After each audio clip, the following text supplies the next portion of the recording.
Ladies and gentlemen, please rise.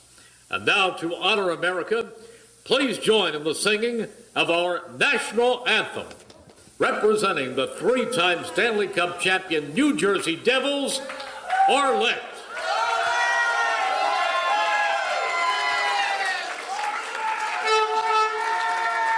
I feel like I'm at a game. Oh my gosh. Oh, say, can you see by the dawn's early light what so proudly we hailed at the twilight's last gleaming, whose broad stripes and bright stars through the perilous fight o'er the ramparts we watched were so gallantly streaming, and the rocket's red glare, the bombs bursting in air, gave proof through the night that our flag was still there. Oh, say, does that star-spangled banner yet wave o'er the land of the free and the home of the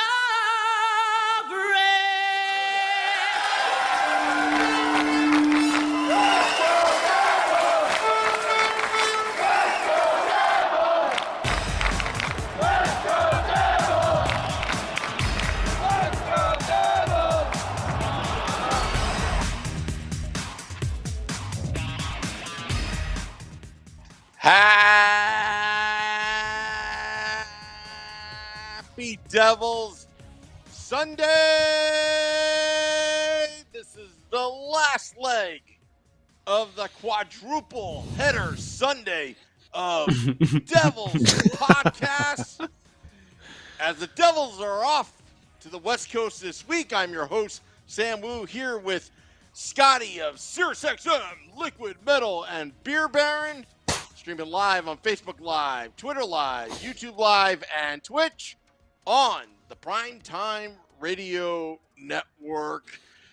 Beer Baron, you saw the game tonight. What were your thoughts? Well, my thoughts were that I was walking around wearing a costume with my children and trick-or-treating. So unfortunately, I tried to watch the game a little bit on my phone, but my service was not good enough. So I could only get it by getting those, scoreboard updates. But hey, listen. Mm-hmm. What was your costume? Why'd you change? I could send it to Sam, and then Sam can post it onto our thing if he can handle that. That's not fun. Fun would be if you stayed in the costume. Send it to me. I don't want you to explain It's too big. It's too big. It's a costume. Because I wouldn't be able to sit down and do the podcast in the costume because it's too big. Oh, please! Sounds like I'll send it to you right now. Let's see. I don't want to see a picture of it. I want to see the real thing. Well, if you're nice, I'll go put it on and I'll come out and I'll put it back on. You leave during the middle of the live show. That's a good one. Yeah. Oh, well, I got bullied into it. I got bullied into it by a dude wearing sunglasses inside at nighttime. What are you, Elton John? It's Elvis glasses there, buddy. They're Elvis glasses. Yeah, it must have been like that. The later part of his life glasses. Those they're Elvis glasses. Playing strip mall in the middle of Nevada, not even on a strip, if you know that tail end of his career. Anyways, we're diverging already, Scotty. We're diverging already. We're going off the rail. There's a great horror movie. We were giving love to Bruce Campbell who has played Elvis. Bubba Hotep. And that's exactly right. And then I have my Army of Darkness shirt on for Halloween. Right. I got all my horror movies lined up behind me, like Night of the Living Dead and Texas Chainsaw and Exorcist and Shaun of the Dead. So yeah, there's a purpose for it there. All right. Halloween. Moving on. So listen. I didn't get a chance to watch the game tonight, but like I said, I was trying to keep a close eye on it.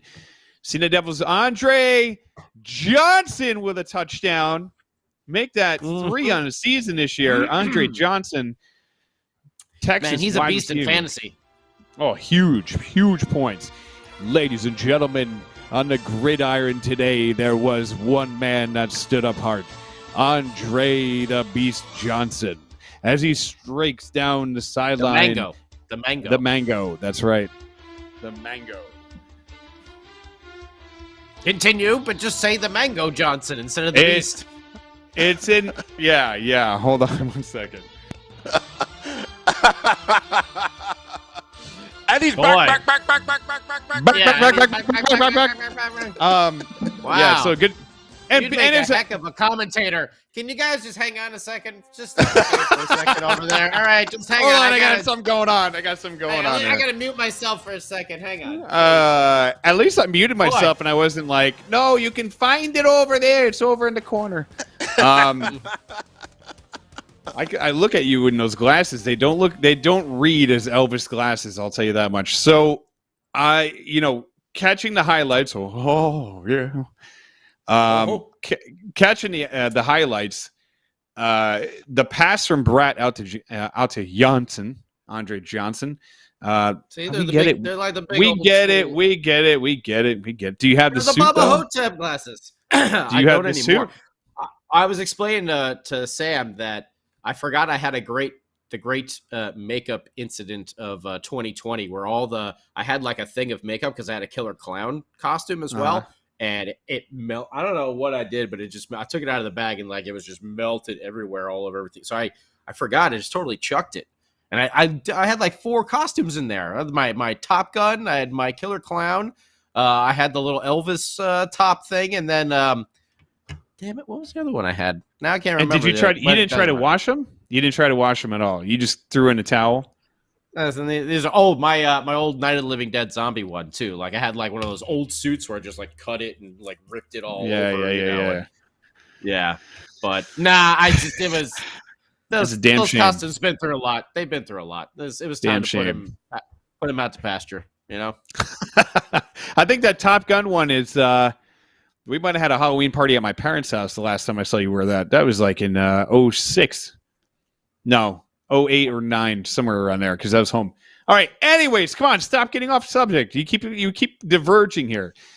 The game, it was the Devils go up 2-1, or I'm sorry, the Devils go up 1-0, then they fall behind 2-1. You pointed this out last podcast, and you made it a great point. That was the game that they would have probably folded like a cheap lawn chair and mailed it in for the rest of the game last year. This year, like a peanut butter banana sandwich, man. Oh man, I know that feels real good. But so they showed resilience. They actually took the lead. They go up 3-2 on a beautiful one-timer from Nico Hischier over to Dougie Hamilton. So they take the lead, and let's not forget Dawson Mercer. With his third point in 3 games, I believe. So they take the lead, but then an unfortunate turnover by Ty Smith ends up costing them big time as the Blue Jackets find a way to tie the game with about 5 minutes to go, that's a real backbreaker, man. They were playing pretty good from what I could see in the highlights and just reading about the game and just kind of like going back over all the notes and stuff. But to see them, the Blue Jackets tie it up, and then you go into the shootout, and oh my God, I can't. Maybe because we stink in the shootout now that I hate the shootout so much. But it used to be great when like Kovalchuk and Parisi were out there. We're like, pack it in, boys. Let's go home with the dubs. Well, now it's like, oh, great. Now we're going to lose. When we get Jack back and Holtz comes up, I think we'll have a different story there. Mm-hmm. That'll be a different time. And we got to find some guys that got some good breakaway shots and good moves and stuff like that. They'll get it down. I don't know. I wasn't too bummed about today. I thought they played well overall. They had some on a back-to-back too. On a back-to-back. I thought they did very well. I thought Wedgwood played well.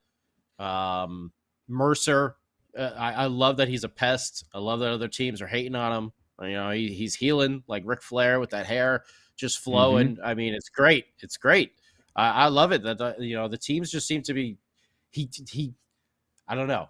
They just all seem to go to him somehow. Like he seems to be in the middle of a lot of things. So I love his speed. As we talked about last week as well, it seemed like they activated. It was like go Devil speed, and they just like kind of like speed achievement unlocked. Use no matter what, like so. What's the NHL? I don't play the 2K games. What is it? Is it like Hit Stick or something like that, or is that just Madden? I have no idea. No, that was back in the day. That was like the NHL Hits game. If you remember that game, Scotty Stevens was on the cover of that one. I think in 2004 or something like that. That was a fun game. That was a really fun game actually. NHL Hits Turbo for Xbox. Whatever it is, where you go into like insano video game mode, The Devils were using their speed, though. I like it a lot these days. Yeah. Coming out 4-2-1, starting out these games. We had a nice 5-game homestand, then one on the road, and then back at the Rock again. So 6 out of the first 7 at home. I just want to say thank you to all the fans that went out to the games and I know you're one of them, Mr. Beer Baron, for making a good atmosphere for our boys to play in.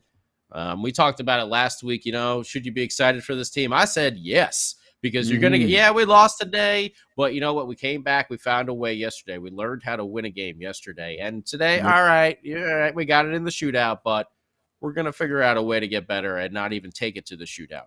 Finish it in the overtime if they do get there. Put that power play home at the end of the game. Man, they looked so good moving the puck at the end of the game.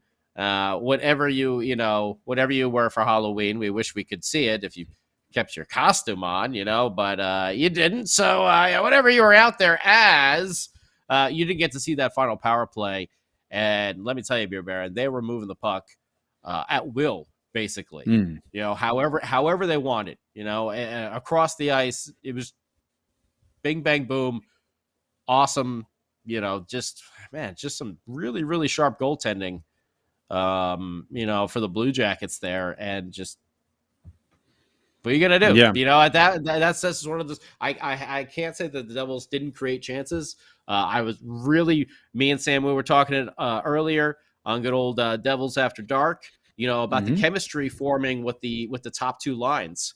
With Bratt now moving off of the top line, Tatar moving up to it, and just seeing what Bratt was creating with former Houston Texans wide receiver Andre Johnson and Dawson Mercer there. What a stud. What a stud. I mean, you don't get those two sport athletes very often. You got to take advantage of it when you can, Haven't seen this since Dion.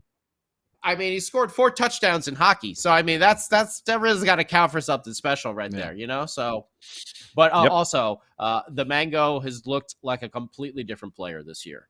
He's got a whole new fire underneath him. He's got a whole new, I feel like, jump to his game. I just feel like he's always on the puck as to last year. And that could have been, listen, 2020 was crazy for everyone, learning a new system, everything like that. It was Lindsay's first year. Everything was new. But he looks like a completely different player this year. Oh, yeah, I totally agree. And what's fun, too, is like you're watching kind of a resurgence of him, and you hope that this continues throughout the year, because you don't want to see him like, hey, beginning of the year he was great, then what the hell happened? Like he just fell off the cliff there. You want to see him continue to do this. Pavel Zacha is starting to come along. Like even in the game that they lost, he had a couple goals, and like you're starting to see things kind of like piece together. It would be nice if they could win games without having to, make us sit there and chew on our nails until we get down to the beds there. But at the same time, that's fun hockey. It is fun hockey, and they're 4.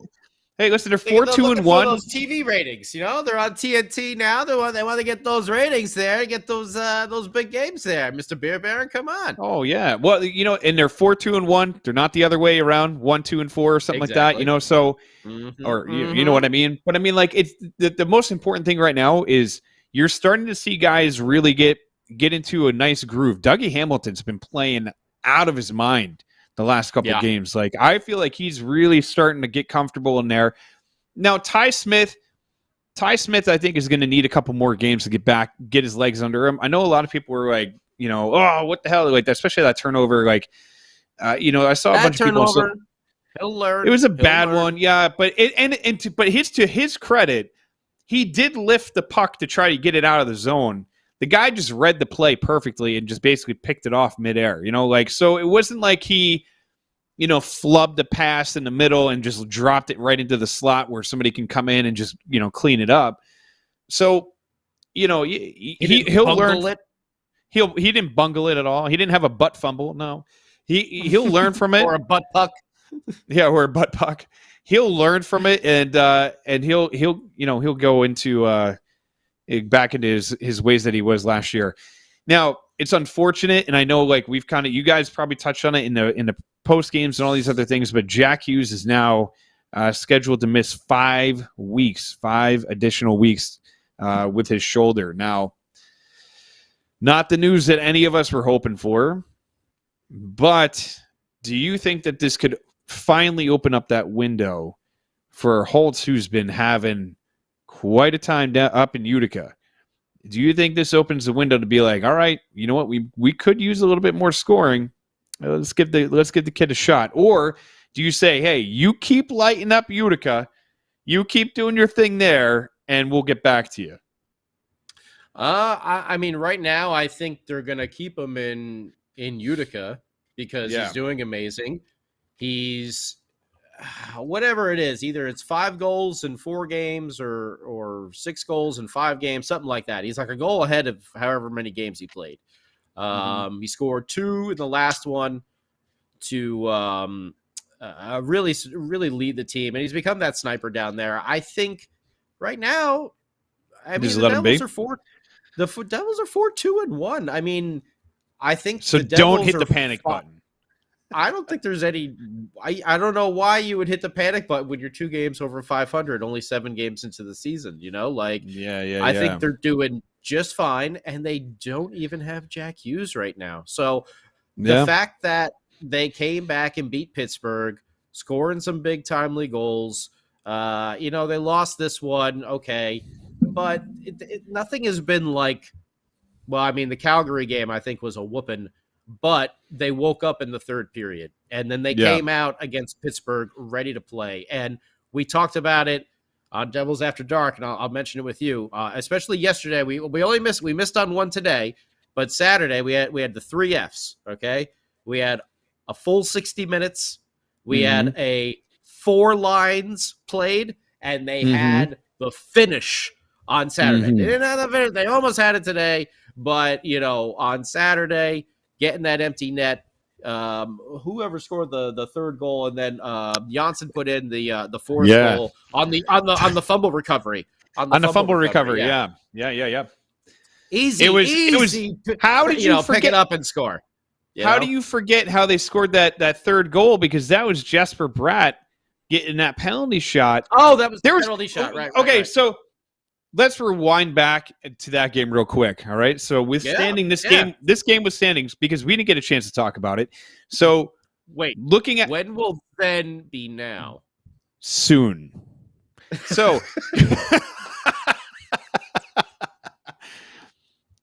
yes, my God. I always have coffee when we watch Radar. Come on. What's all this bubbling and churning? All right, so back to Pittsburgh. It's Mr. Coffee, sir. That's right. Everybody knows I have coffee when I watch Radar. Yeah. Of course we do, sir. If you don't know what we're talking about, please go educate yourself. Spaceballs. So watch out. And back in when movies used to make like theme songs for the movies, you know what I'm talking about? There's a funny story, real quick. Side story about that. Do you know the whole scene where they talk about the merchandise, right? So Spaceballs is the flamethrower, Spaceballs. So the reason Mel Brooks did that was because Lucas basically said to him, if you put out merch, George Lucas didn't want this movie made to begin with, supposedly. And apparently he said to Mel Brooks, like, you can make the movie, but I do not give you permission to like go out and try to sell toys and stuff like that. So Mel Brooks made that whole scene as kind of like, all right, whatever, kind of like an FU to, like, I guess it wasn't like a big FU, but it was like the whole reason that scene existed was because they weren't allowed to merchandise the movie. But anyways, we digress. Mm-hmm. So, going back to that penalty shot. Now you can watch that on Spaceballs, the documentary. Yeah. So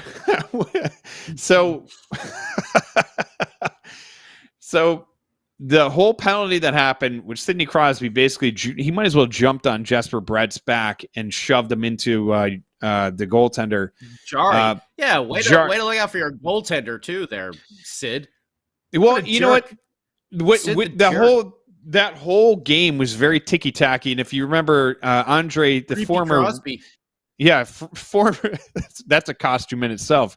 Right. Former wide receiver Andre Johnson got called earlier in that game for goaltender interference on the weakest call I've ever seen. First of all, trying to avoid contact with Jarry, and he got pushed into him, and he barely hit him, and they gave him a penalty for that. So, not to say that the Bratt penalty was a makeup penalty, because it definitely was not. Because if listen, there's people that were in the media that were like, that was the worst call ever. And I'm like, did you watch the rest of that game? Because the refs were not good in that game at all. Mm-hmm. And besides, I don't know if he should have been awarded a penalty shot, although he was the definition of a penalty shot. Yes, he had a clear route to the goaltender. He was interfered from behind, which would, grant you a penalty shot. But they could have gotten away with some, a different call or whatever they wanted to do there, because they were in so close. All that was standing, Bratt did exactly what he had to do in that moment. Goes off the ice, he's hurt, he's on the bench, gets back out there for the actual penalty shot, and does that signature Bratt shootout move, which drives me crazy. Why not use that every time you go out there for the shootout? It seems to work every time, but then people would figure it out. But he goes in there, he scores that goal, and it was like, that was a game. They fought hard that entire game. That was, like you said before, that full 60. That was a full 60. Yep. And they were actually, rolling 4 lines. Because I remember last Sunday when we were talking, you had actually mentioned that about how we weren't able to use when we were putting, maybe Gearston in there with, who else did we have in there? You're right. The fourth line wasn't playing as much. They played some, but they didn't play as much. And recently now, with VC and McLeod moving up. VC with a huge goal. Dude. I mean, those two have really showed a lot of chemistry as well. Yeah. Which is really nice, because we know how tied McLeod and Bastian were together, coming up through the minors and playing so long together. They were always on the same line, and losing Bastian in the expansion draft, hey, is that gonna affect McLeod? They're professionals, but they're still, like, that's a big deal. And it really seems like him and VC play very well together. Moving Kuokkanen down to that fourth line, I feel, has given them a little bit of a more offensive pop. Sharangovich is still looking for it. Give him some time. He's young. It's only his second season. Just bear with him.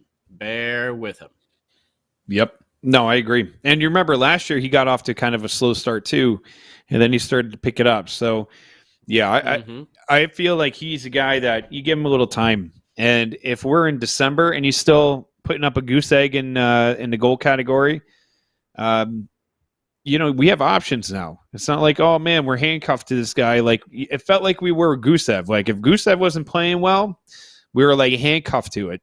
But now you do have guys in the minors that you could bring up. You do have a Holtz waiting in the wings. And I think that's, by the way, that should also be motivation for some of these guys. You got Miles Wood, who knows when he's coming back. I haven't heard any kind of update on Miles Wood, but you got Miles Wood coming back. you would figure that he would fit right into that fourth line. And how fun is that going to be? Then you'll have Miles Wood, you'll have VZ, and then you'll have McLeod on that fourth line. Dude, I think that's going to be a lot of fun. And then you can move Miles, like if he starts picking up his game, you can move Miles up and down the lineup because you know he can listen, last year he had to. Once we get Jack back, you can reunite Sharon Govich, Quokkanen, and then and Jack, and then you already have that line with Andres Janssen and Dawson Mercer and Jesper Bratt that you can put back down to your third line. You don't even you're stacked. This is the depth that we've been talking about as well. That Fitzy has acquired for our team. And we took, right now we have probably the biggest injury you can possibly have on our team. To our top Dougie center. Hamilton. Jack is, exactly. And and we're lucky. It's not like surgery and it's not done for the whole season, on the second game. But I think the team has done an exceptional job of straightening things out, getting prepared this weekend, back-to-backs. They came out ready both games, playing that full 60 minutes each time. They didn't take any shifts off. They didn't go into just, let's play defense in the third. They kept pushing forward, which I was really, really happy to see as well. Because that was something I didn't like right from the get-go, when the first two games, we were 3-0 before we lost, or we were 2-0. The first two games, they kind of sat back in the third period on the lead. And yes, today they kept pushing forward. And I feel like they're really figuring out how to use their youth and their speed, their energy to their advantage. Yeah, no, agreed. And, tempered expectations, like during the beginning of the year, we were talking about like, we could be, you were like, be excited. Like, of course we're all excited. But at the same time, like you temper those expectations of like what this team should be, what this team is going to be, what this team is going to end up being.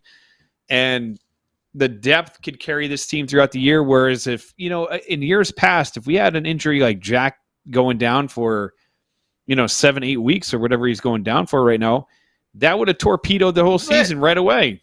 It would have been done. You would have been like, oh, all right, done.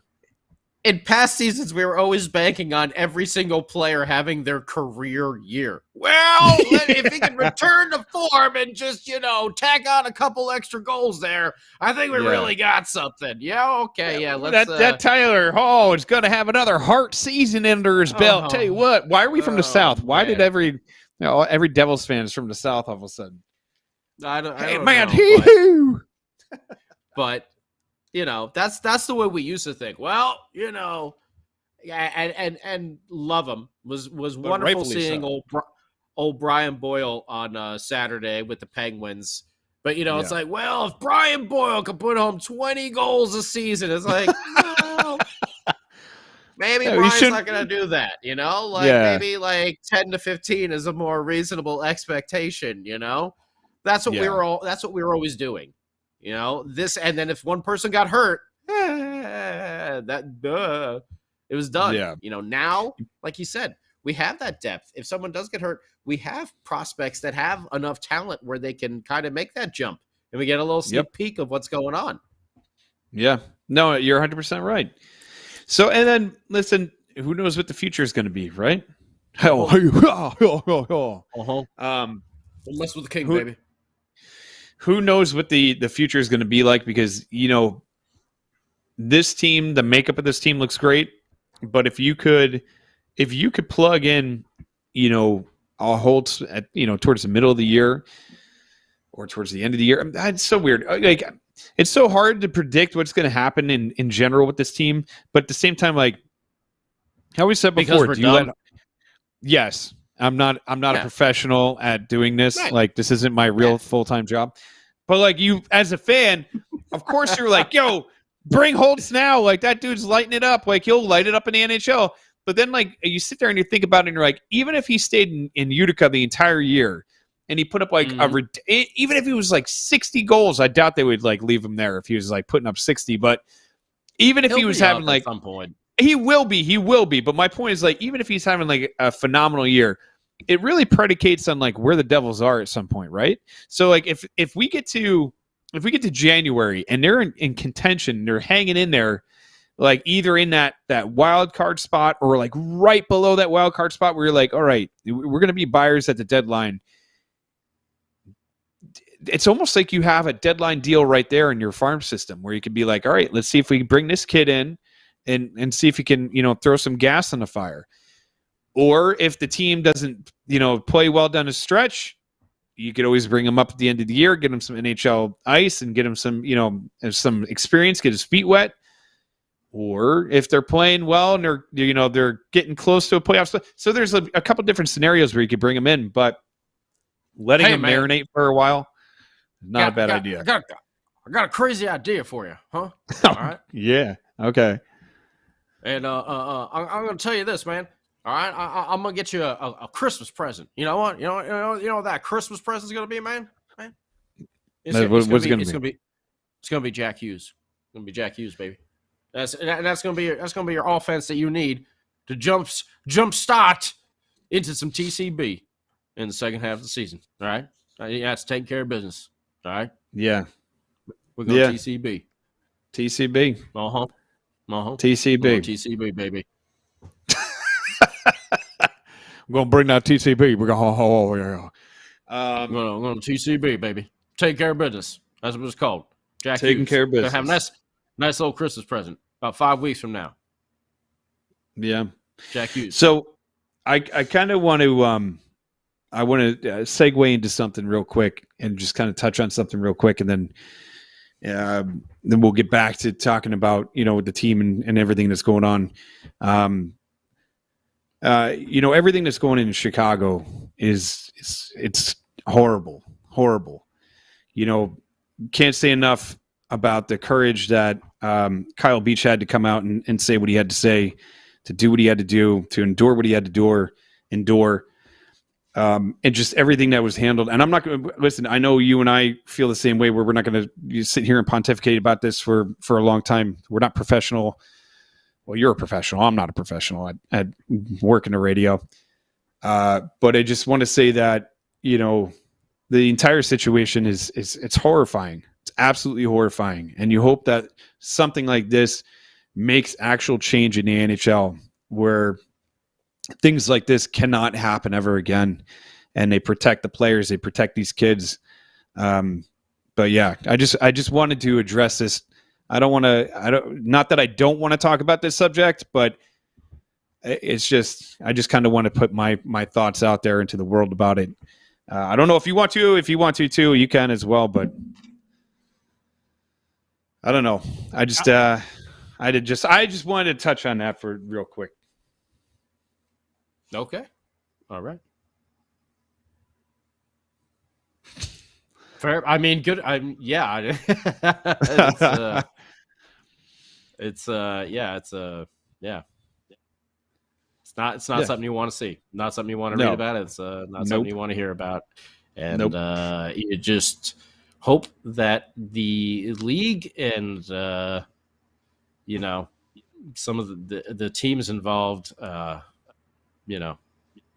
learn a very big lesson from this. Yeah, 100%. Go ahead, Sammy. Yeah, I just want to reiterate what you were saying. I said this before on the other podcast that I went to Penn State. We had to live through hell when we found out what was going on. If the NHL, and again, you have to get it right from here on out. You can't just think, okay, we'll do damage control, sweep it under the rug. You need to rip it up and get this thing right from day one. And one of the lessons learned during that whole Penn State Sandusky fiasco is that that fine was about $70 million versus $2 million. The magnitude of it, the entire university then became a model of how to handle these situations and get it right and pay the punishment. And I think the NHL needs to do that, and I think more needs to be done to be honest. But we all have to respect due process as well. That takes Yeah. time, and that's part. I mean, it sucks because you want to get something done quickly, but due process, everybody's entitled to it. And I see Gary Bettman and Bill Daly going through that, but at the same time, one of the things that you could have done was make sure that Joel Quenneville didn't coach that game on that Wednesday till you actually give him his due process. That's the part I think they kind of messed up on. But the other guy, they said he was not really involved with the decision making. I guess Shovel the day Jets. off. Yeah. Shovel day off. Yeah.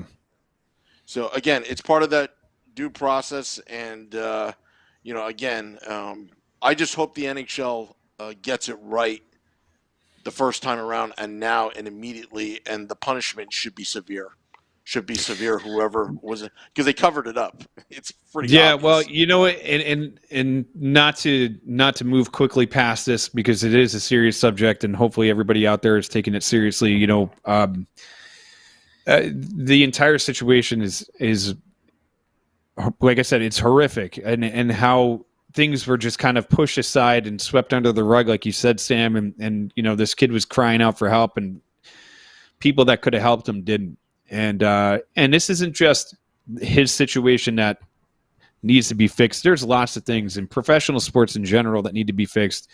But listen, I'm not a professional. I'm not making these decisions. I can't imagine how hard it must have been for, Gary Bettman and everybody involved that's up at the top trying to figure all this out as everything is kind of playing out in the news. But here on the show, I did want to just touch on that briefly, just to kind of get our two thoughts out there. But anyways, we just hope it's change for the better. Change for the better. Change for the better. But focusing back onto the team that we're here for, the team that we love, the team that we embrace. Even though they lose in overtime tonight, they're still at 4-2-1. And the one thing that I want to say that's really promising about this team, and this is something that we've touched on a few times, is the fact that there doesn't seem to be quit in this team. And I wanted to ask you guys, what do you think they're missing outside of Jack? Because that's an obvious answer, right? What do you think they're missing to really push them into that next tier of teams? Because right now they're playing pretty good. They're playing a lot of games that are close. What could they do? Could it be a trade? Could it be a calling up a Holtz? What could they do that's going to push them? So Scotty's shaking his head no, so I'll go right to Scotty about this. What do you think they need to do to push themselves into that next tier of team? Wait for the kids to be ready that are down in Utica right now. You're starting to see it. They're going to be here. Don't start with the trades. There's no need to make any more trades. We got a very nice thing happening. Don't get Jack Eichel. So don't get Jack Eichel is what you're saying. Don't get Jack Eichel. No need right now. Yeah. We have Alexander Holtz right there. He's going to come up. He'll be up sometime this year. Just wait. They don't need to do anything. They're 4-2-1. They need to keep learning how to win games, how to play against veteran teams who know how to take advantage of their mistakes. They have to know how to clean up their game. They have to know how to play with consistency. They need to learn how to play with 60 minutes. That's what they need to do. Unless it's some young stud that they can add to this team for the next, 5 or 6 years as well. I don't see any need for a trade to us. I think we should be trading pieces away, gaining some more assets, turning them into more draft picks to keep the system flowing. So Luke Hughes has some nice people to play with as well after all of our current prospects get called up. And that's what I think. And we have some, older, PK, of course, comes to mind.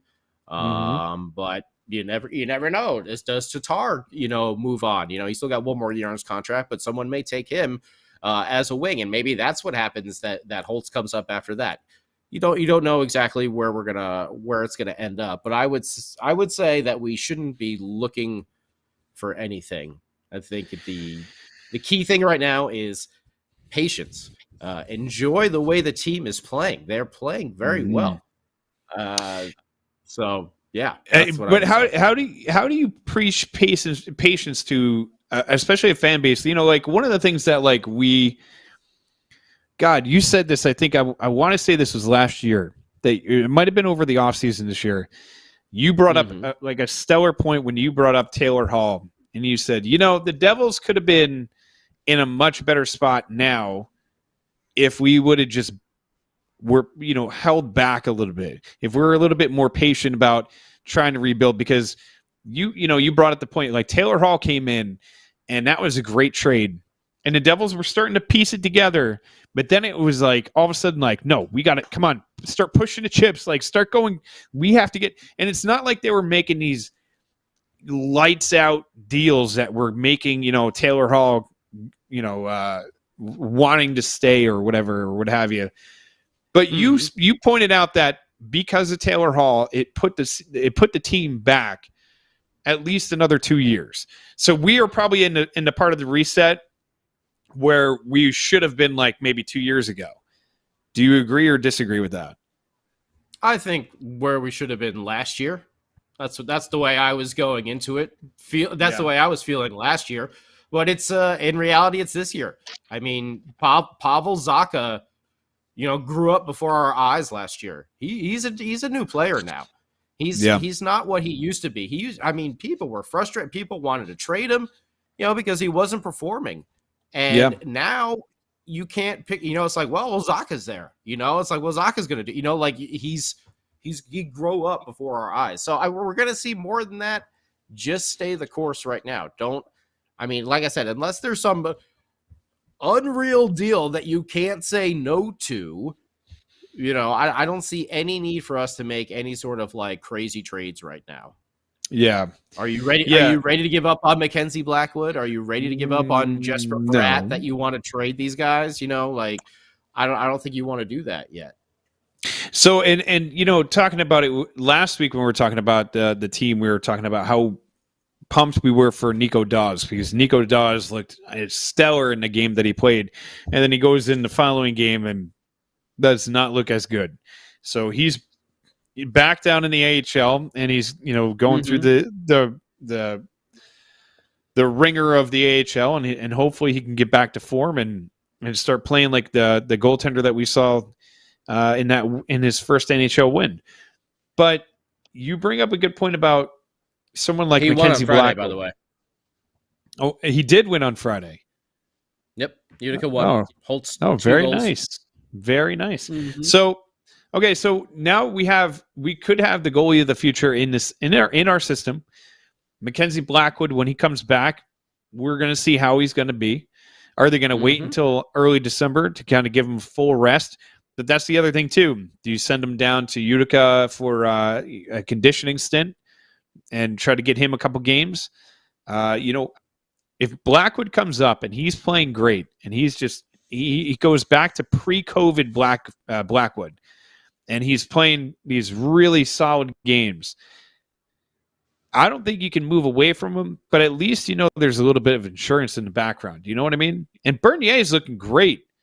He has a couple goals where you're like, you kind of like, I don't know. But now that we have like a confident backup, because Wedgwood is Wedgwood, and I don't dislike Wedgwood, but I don't think he's like, if Mac Black, I'm like dancing in circles around this whole thing.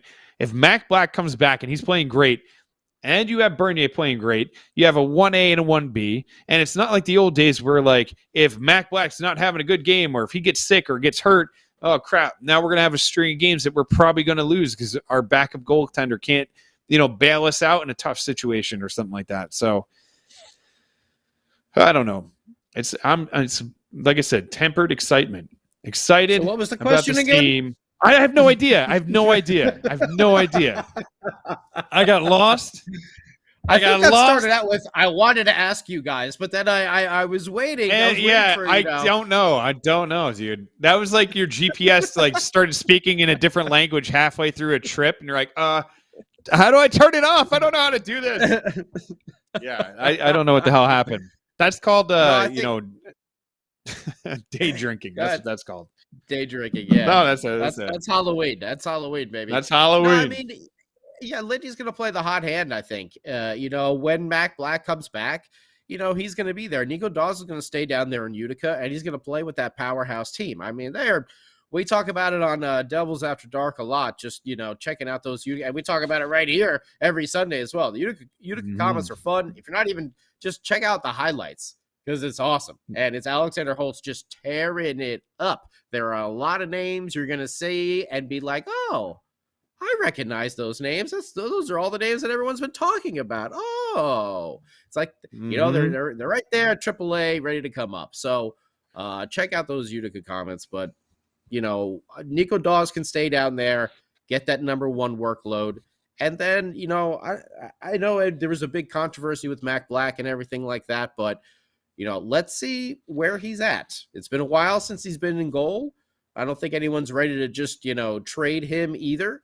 So let's see what we got in him. You never know, because a year ago, everyone remember when he made the immaculate save, last year, everyone was just right. This is the kid, the Blackwood Wall. Here we go. Now, we see Nico Dawes. We get really excited because, there's a lot to get excited about with Nico Dawes as well. But I don't think, me personally, now that all the hubbub is over and Mac Black can just get back to playing hockey, playing goaltender, and just focus on that, I think he's gonna perform well. So having those two goaltenders, like you said, it's gonna be huge because last year, I mean, the goaltending at times was just flat out atrocious, and horrible. And even though the defense was really bad too, there was just no way we were gonna win games because. I mean, I don't know how many times we've talked about it, that Rangers hate week where every game they were down like 3-0 in the first 10 minutes of every game, Dude, it was like that's the worst. The goaltending this year is just so much more improved, but it also gives confidence to the defense and the offense. And I think Lindy really laid into them, during that Calgary game about them. They got to play defense as well. They can't just play offense. They got to play, we talk about full 60 minutes. We should talk about, a full game offense and defensive zone, and neutral zone as well. Because that's the only way you're going to win. And with all the zones, but with this team and their speed, playing good defense will lead to good offensive opportunities because playing good defense means you're probably going to catch someone else out of position. And with their speed, go gadgets, speed achievement unlocked. Go use it to your advantage because not every team can keep up with you. The next time when you play the Capitals, you've kind of started to figure out against Calgary. We obviously saw it against Pittsburgh. They got to use their youth. What's our disadvantage? Oh, we're inexperienced. Well, what can we find advantage to that? Oh, well, we're a lot faster than everybody. Okay, well, let's do that. Let's start moving there. And you see them. It's nice to see Nico there. Man, he's a difference maker. I know he hasn't put the puck in the net like we talked about. He's been creating chances, but just having him there in front of the net. There were a couple times on the power play today. Literally, it was like you. It was like dad, all right, all kids, I'll stay here and I'll get the puck when you shoot it. Try to get it on goal. All right. Oh, you missed her here. Here you go. You tried again. All right. Here. He was just getting rebounds from shots and just feeding them right back out to Dougie and or PK probably on the point. Having that dude there makes such a difference. I can't wait for us. Just wait till we get Jack Hughes back. Huh. And that's like they're figuring out how to win without Jack Hughes. Just remember that. Yeah, and they also you look at a player like Mikey McLeod, and all joking aside, yeah, we know. Here we go. All joking aside, that's my boy. That's my boy. No, that's my boy. He's reminding me, obviously they haven't hit the Mad Dog Pando, status yet, but I really like the McLeod VC combo down there in the bottom six. McLeod has he's got those Zajakian, that's a new word you could throw in the encyclopedia, Devil's Encyclopedia. He's got Zajakian. Yeah, exactly. He's got Zajakian qualities to his game. He's got very young Zajac. So the thing is once McLeod can put it together where he's scoring goals, because this dude in the faceoff circle, that faceoff circle is the reason he's in the NHL right now. There's not a shadow of a doubt. His defensive game is pretty good. It's gotten a lot better. Offensively, you want to see him score. I think it was against Pittsburgh. He had like two, it was against Pittsburgh. He had two amazing opportunities. He had like a partial breakaway, and then he had the puck found him like right in front of the net, and he just. I think he shot. He just ran out of room on the breakaway, and then on a shot. Got stoned there. Yeah. Jaros had an amazing save on him, but I mean, if he starts to score, Jari, whatever his name is, Jaros, not gonna play for our team, that's for sure. So, if he could put it together, and if he could start scoring, I think Miles Wood is going to be a huge lift for that fourth line, because if you got the speed of Miles Wood, along with the playmaking of Vesey, who's so smart, dude. That the play where he picked off the pass and went in and scored on a breakaway against the Pittsburgh Penguins, read the play beautifully. But then he had another play like later in the game where he basically did the same thing, where he's reading the pass, he's reading the play, and I am so happy they signed him. I am so happy that he's here. And I think he's made a case, obviously, to stick around. So when Wood comes back, you can imagine the three of them. That's going to be a fun line to watch, man. Because you interject the speed of Miles Wood, and who is no longer like I'm going to race down to the end of the ice and slam into the wall. Last year, Miles started to develop, just like you're talking about Pavel Zacha. You start to see Miles Wood his game started to develop. And he started to, score goals that he wasn't going to be scoring the year before. So you see guys mature, you see these things happening, and like you said, if they can continue to keep this afloat, keep winning. That's the other thing too. They had a horrible game against Calgary. They came back and made it close in the third, but they had a horrible 2 periods, and then they played in the third, and then they decided to play in the third. Yeah. That was another game last year. They would have sent them into a tailspin for like 3-4 games. Yep. You know what I mean? Yep. This year, the 2 times that they lost in regulation, they bounced back with a win. And so hopefully after this game, they can bounce back after this one and come back with a win too. And, and that's what you want to see. You don't want to see winning needs to become a habit, and losing can never become a habit. Right. I 100% agree with you, and I can't wait to see the Devils actually play live. The next 2 games, they're going to be out here in the Southern California area. Ooh, so buddy. I know I'm going to be down there at the Anaheim game on Tuesday night, and the LA Kings game, and then at the Staples Center, like sectional 323. We might have to do a little hangout there, in the intermissions or so. See if any SoCal Devils fans want to come out and meet up. That's where I'll be. So, and then post game in the parking lot.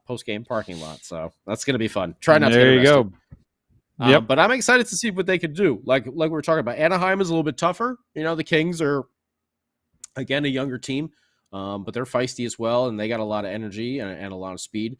So we'll see what happens there. With both these teams, but I don't know. I'm pleasantly surprised and pleased at the way these first 7 games have gone here in the regular season. Yeah, same. 10-game snapshot, right? We have the 10-game snapshot that we're quickly approaching that. In fact, it'll be at the end of this week. Sitting here, when we come back next week, we'll have the 10 games. We'll have Anaheim.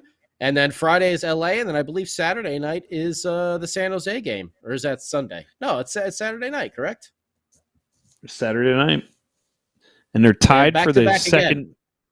Yeah. Wow. I mean, this division right now, they're tied for the second wild card spot with the Flyers. But right now it's like, it's early in the year, so I don't even want to look at that. That's kind of ridiculous.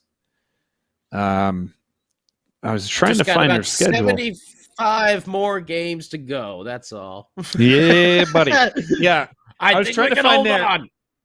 I was trying to find the whatchamacallit, the schedule, but I was like, I got into the standings instead. But yeah, so hopefully, we have a better idea. But like you said, it's going to be in these 10 games, even the first 20 games are going to be a hard window to kind of judge because you only had Jack for the first 2. And after that, it's going to be like, all right, well, is the rest of the team coming along? He's going to need a little time when he comes back to kind of get his feet under him for sure. Like, even though as good as he is, he's been out for X amount of time. He's probably not allowed to skate for a little while, probably for another 2-3 weeks.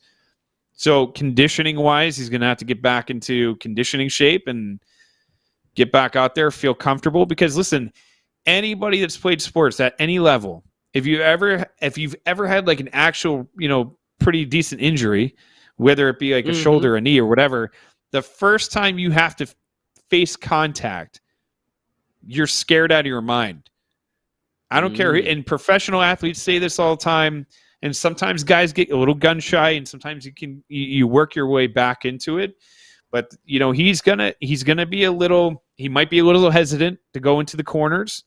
He might be a little hesitant to do those one-on-one battles. He might. I don't know. Maybe he comes back and he's like, whatever. It was a freak accident. Don't worry, he'll be fine. Yeah, he'll be fine. He'll be fine. He'll be fine. Fine. Don't worry, Jackie boy is going to be just fine. It's going to be a wonderful, wonderful Christmas present for everybody at the Rock. Come around December 15th. It's going to come early. It's like a nice early gift for the holiday season. Whatever holiday you celebrate, it'll be a nice holiday surprise for all. Yeah. Yep. And who knows? Maybe he comes back a little bit sooner than later. So it's I know they set that timetable. Dare I say he comes back with a chip on his shoulder? Oh, I see what you did there. See what I did there? Very see what nice. I did? Very nice. Gotta throw it out there. Yeah, of course. That's right, baby. TCB. TCB. All day, every day. TCB. Oh, Ramona, he's not going to be scared. He's going to be just fine. Trust me. He's going to want to score goals. So he's going to go in there in the corner. He's not little 18-year-old Jack anymore. You think he's going to come back a man on a mission? Oh, yeah. Absolutely. He's going to come back hungry. Hungry. See how he started the season? Yeah, by the way, that stat he was dancing out there. Like the stat were just of watching him. Like, where's Jack going? The stat of takeaways that he I looked at it the other day, and there was 10, 12, 13, 14, and I'm like, oh, that's pretty good. And it's like 7, 8 games or whatever. And then it was like Jack Hughes at 10, 2 games. And I'm like, oh yeah, that's right. Jack is he started out like out of this world. Mm-hmm. All right, well, there's the music, my friend. So our final thoughts for the night. I guess I'll go first. Final thoughts. Yeah. I go first if you want. Yeah, you go first. I'll just say real quick, happy Halloween to everybody. Hope you enjoyed the Devil's Halloween extravaganza. I wish we had the 2 points, but we still got the 1. And we're off to the West Coast. So if anyone does want to come and chill, hit us up and let us know. Like I said, I'm going to be in section 323 on Tuesday night. So first intermission, second intermission. Try to find me if you're around in Southern California. Yeah, buddy. And let's go Devils. Can't wait. Can't wait. Hopefully they go on to the West Coast and they do you proud and they have a good showing out there. My final thought is Utica Comets, baby. You got to love every second of what's going on up in Utica. I cannot express how happy the Utica Comets make me. I said it last week and I'll say it every week. Keep it going, keep it going, keep it going. It looks like a great atmosphere. And maybe this is something that Sam and I can talk about, but maybe later in the year, maybe we take a road trip up to Utica and catch a game, do a podcast up there. But who knows? You never know. You never know. Old Utica. Where you Oh, going? Utica. Go to Utica. Go to Utica. On that note, we got a big surprise announcement on the State of the Fan Address this Wednesday at 8:30 p.m. Eastern because the podcast is taking a little bit of a road trip. A road trip. Yeah. Can't tell you what it is. I'm gonna be on a road trip myself this week. I'll tell you after. I'll tell you off air. Okay. Yeah. I'll leave the stream on and not let you know, and then you can tell the whole world. I'm just kidding. All right, sounds good. All right. I want to thank everybody that came out to Taj Lounge 973, and also we totally forgot to talk about that before. Yeah, big thanks everyone who came out to Taj for Game Day Live with Sam and Vinny. Come on out and party. And Enzo's. Yep. And Sam Wu did get the catfish, but the Devils didn't win, but that's okay. That's okay. They We're got going to get the... They got a point. So that's counts. You got a point. Wait, what did you get last time? Didn't you move on to something else last? You were supposed to get the lobster, Sam Wu. That's what it was. You moved on to the lobster. Tail caused the Flames to score 4 unanswered goals in the first period. So not I gotta good. change it up. Gotta change it up. Got to change it up. Oh, that's right. Pittsburgh was at Enzo's. That's right. So we needed you to have pasta. Yes. And crab cakes. Samu is the king of seafood, if you didn't know, Bear Baron. Yep. He's the king of seafood. From what I hear, yeah. Yeah. I see food and I eat it. All right. Well, thanks, everybody, for tuning in. Until next time, let's go Devils.